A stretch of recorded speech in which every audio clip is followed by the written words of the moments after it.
ইসলামে মেয়েরা পর্দার ভেতরে থাকে, কারণ এতে করে নাকি পুরুষেরা তাদের সম্মান করে। আমার মনে হয় এভাবে মেয়েদের অত্যাচার করা হচ্ছে। আর মেয়েদের কেন পর্দার ভেতরে থাকতে হবে? কারণ সবার অধিকার সমান। আমরা কি এটুকু সম্মান পেতে পারি না? এই পর্দা প্রথার ব্যাখ্যা দেবেন? আর মেয়েরা কি পর্দার ভেতরে থাকতো?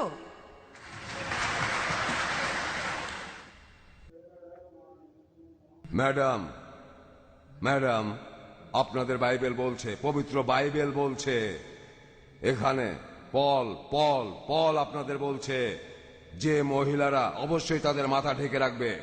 যে মহিলা মাথা ঢাকে না তাদের মাথা কামিয়ে দাও। আপনাদের বাইবেলে কথা বলছে।